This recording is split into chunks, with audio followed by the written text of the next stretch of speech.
5 বছরের জন্য 1100 টাকার গ্যাস ফ্রি করে দিলে তৃণমূলের 42টি আসন থেকে প্রার্থী তুলে নেব অভিষেক বন্দ্যোপাধ্যায়। 42 আসনেই প্রার্থী তুলে নেব বিজেপিকে, এই ভাষাতেই চ্যালেঞ্জ অভিষেকের। অভিষেক বন্দ্যোপাধ্যায় মথুরাপুরে জনসভা করেন। সেখানে তিনি বলেন, বিজেপি বলেছে তারা ক্ষমতায় এলে এই রাজ্যের লক্ষ্মীর ভান্ডারের টাকা 3000 করে দেবে। বিজেপির এই প্রতিশ্রুতিকে চ্যালেঞ্জ ছুড়ে দিল তৃণমূল কংগ্রেসের অভিষেক বন্দ্যোপাধ্যায়। সেখানে তিনি আবাস যোজনা, 100 দিনের কাজের প্রকল্প সহ একাধিক বিষয় নিয়ে নিশানা করেন বিজেপিকে। পাশাপাশি জানিয়ে দেন, লোকসভা নির্বাচনে তৃণমূল কংগ্রেস এই রাজ্যের অনেকটাই এগিয়ে থাকবে। তিনি জনসভায় বলেন, তিনি যে কথা দেন সেই কথাই রাখেন, আগামী দিনেও রাখবেন। পাশাপাশি দক্ষিণ 24 পরগনা জেলার মানুষ প্রথম থেকে তৃণমূল কংগ্রেসের পাশে থাকে, আর সেই কারণেই জেলার মানুষকেও তিনি শুভেচ্ছা জানিয়েছেন। এই জনসভা থেকে তিনি কি বলেছেন আপনাদের জন্য রইল তার ঝলক। ফিরিয়ে দেওয়ার জন্য আইনি পরামর্শ নিচ্ছি।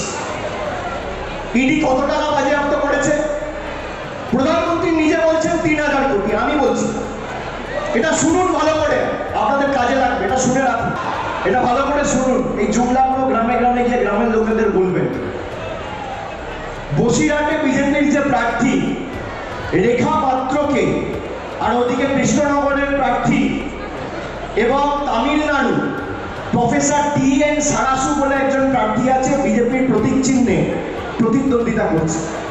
এদেরকে ফোন করে বলেছে যে ইডি 3000 কোটি টাকা রেড করে বাজেয়াপ্ত করেছে, আমি এই টাকা মানুষকে ফেরত দেবো।